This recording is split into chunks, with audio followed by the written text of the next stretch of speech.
আলহামদুলিল্লাহ, সমস্ত প্রশংসা আল্লাহ তাবারক ওয়া তাআলার জন্য যে মহামনিব আমাদেরকে পবিত্র জুমার দিনে মসজিদে একত্রিত হওয়ার তৌফিক দান করেছেন।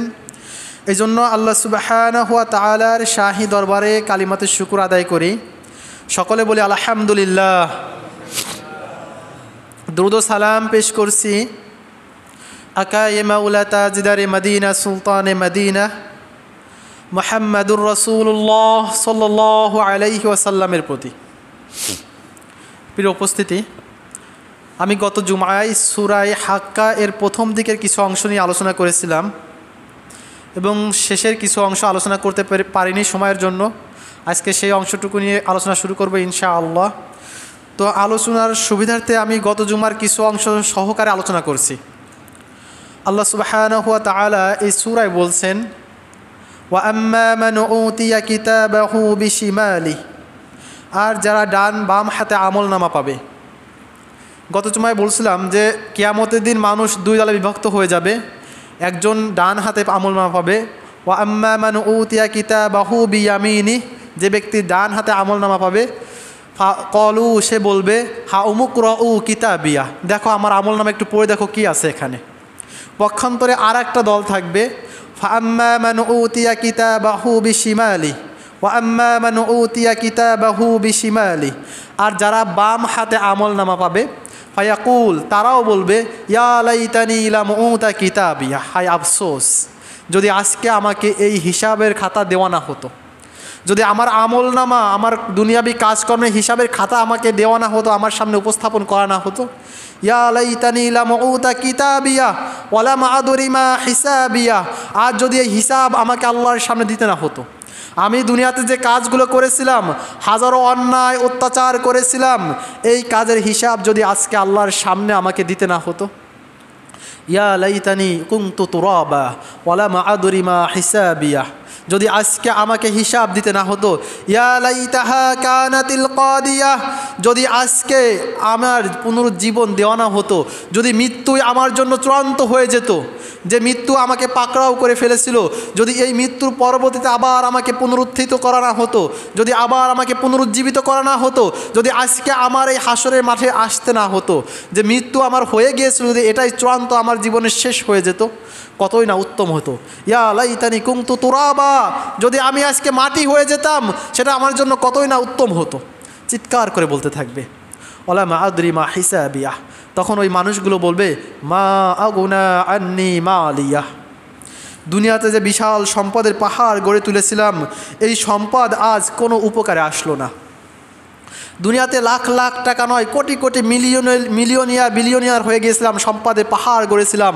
অনেকে তো এমন আছে যে আমাদের উত্তরায় বাড়িতে, বাড়িধারায় বাড়ি, বিভিন্ন জায়গায় বাড়ি, শুধু দেশেই নয়, দেশের বাহিরে আমেরিকা, ইউরোপ, কানাডা, অস্ট্রেলিয়াতে একটা বাড়ি করে রেখে দিয়েছি, যে যদি কোনো বিপদে পড়ে যায়, যদি কোনো বিপদ আমার চলে আসে, তো আমি এই দেশ থেকে পালিয়ে অন্য দেশে আমার বাড়ি থেকে বসবাস করব।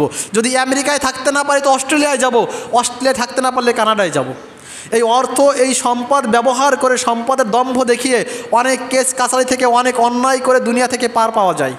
কিন্তু ওই ব্যক্তি ওই দিন চিৎকার করে বলবে মা আগুনা আন্নি মালিয়া, দুনিয়ার বুকে যে সম্পদ আমার ছিল, এই সম্পদ দিয়ে দুনিয়া থেকে বাঁচতে পারলেও আজকে যে চূড়ান্ত বিপদ, কিয়ামতের দিন সব থেকে ভয়াবহ বিপদের দিন হবে, তো এই চূড়ান্ত বিপদের সময় আমার সম্পদ আমার কোনো উপকারে আসলো না। এই পাহাড় সমান সম্পদ অর্জন করে কি লাভ হলো?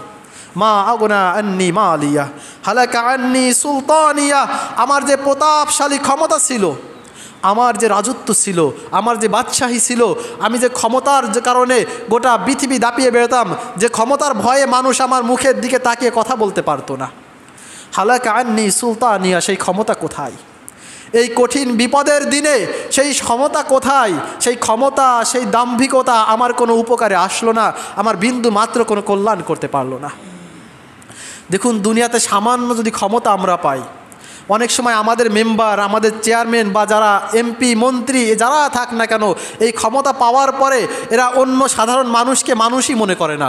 এদের কাছে একটা কাজের জন্য গেলে, যেটা একটা মুহূর্তে, একটা সেকেন্ডে একটা সাইন দিতে পারে, এটার জন্য আপনাকে মাসের পর মাস ঘুরতে হয়, অনেক টাকা ব্যয় করতে হয়। তারা মনে করে এই সমস্ত ক্ষমতা, এই রাজত্ব, এটা আমার অর্জন, আমার অ্যাচিভমেন্ট। এই জন্য সে ক্ষমতার অপব্যবহার করে। অথচ এই ক্ষমতা কোনো মানুষের অর্জন নয়, বরং আল্লাহ তাবারক ওয়া তাআলা বলছেন, কুলিল্লাহুম্মা মালিকাল মুলকি তুতিল মুলকা মান তাশা ওয়া তুইজ্জু মান তাশা ওয়া তুযিল্লু মান তাশা বিয়াদিকাল খায়র ইন্নাকা আলা কুল্লি শাইইন কাদির। আল্লাহ তাবারক ওয়া তাআলা বলেন, এই যে সমস্ত ক্ষমতা রাজত্ব এটা আল্লাহ রব্বুল আলামিনের হাতে। কুলিল্লাহুম্মা মালিকাল মুলকি তুতিল মুলকা মিম্মান তাশা, আল্লাহ রব্বুল আলামিন যাকে ইচ্ছা তাকে রাজত্ব দান করেন, আবার যার থেকে ইচ্ছা রাজত্ব কেড়ে নেন। ওয়া তানজিউল মুলকা মিম্মান তাশা ওয়া তুইজ্জু মান তাশা ওয়া তুযিল্লু মান তাশা, আল্লাহ যাকে ইচ্ছা তাকে সম্মানিত করেন, আবার যাকে ইচ্ছা তাকে লাঞ্ছিত অপমানিত করেন। এই লাঞ্ছিত করা সম্মানিত করা রাজত্ব দেওয়ার মালিক হচ্ছে একমাত্র আল্লাহ সুবহানাহু ওয়া তাআলা। কিন্তু আমরা যদি একটু ক্ষমতার মালিক হই, আমরা মনে করি এই সমস্ত ক্ষমতা মনে হয় আমার অর্জন, তো ক্ষমতার অপব্যবহার করতে থাকি। আল্লাহ রব্বুল আলামিন বলছেন, ওই কিয়ামতের যখন বিপদে পড়ে যাবে মানুষগুলো, তখন সে চিৎকার করে বলবে, হালাকা আন্নি সুলতানিয়া, আরে আমার সেই প্রতাপশালী ক্ষমতা আজকে কোথায়? আমার যে ক্ষমতা ছিল, যে ক্ষমতার বাহাদুরি দেখাতাম, আমি বড়াই করতাম, সেই ক্ষমতা তো বিন্দু মাত্র কোনো উপকার করতে পারলো না। ক্ষমতা তো আমাকে এই বিপদ থেকে বাঁচাতে পারলো না। যখন এইভাবে নিজে দোষ স্বীকার করতে থাকবে, আল্লাহ রব্বুল আলামিন ফেরেশতাদেরকে নির্দেশ দিবেন, সুম্মা ফি সিলসিলাতিন জারউহা সাবউনা যিরাআন ফাসলুকু। আল্লাহ রব্বুল আলামিন ফেরেশতাদেরকে বলবেন, ওদেরকে পাকড়াও করো, ওদেরকে পাকড়াও করো, ওদেরকে শিকল পরিয়ে দাও। সুম্মা ফি সিলসিলাতিন জারউহা সাবউনা যিরাআন ফাসলুকু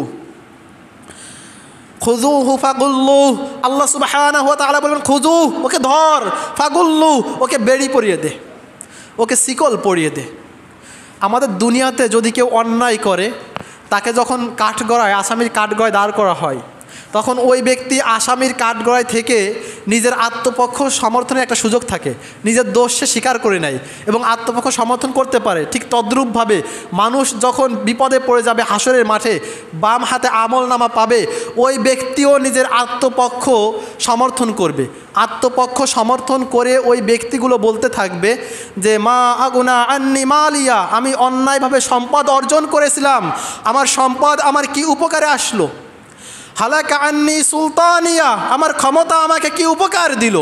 যখন সে এই সমর্থন করবে, আত্মপক্ষ দোষ স্বীকার করবে, আল্লাহ রাব্বুল আলামিন তার জন্য ফেরেশতাদেরকে নির্দেশ দিবেন, খুযু, একে ধর, ফাগুল্লু, পাকড়াও কর, সুম্মাল জাহিমা সল্লু, এরপর তাকে জাহান্নামে নিক্ষেপ করো।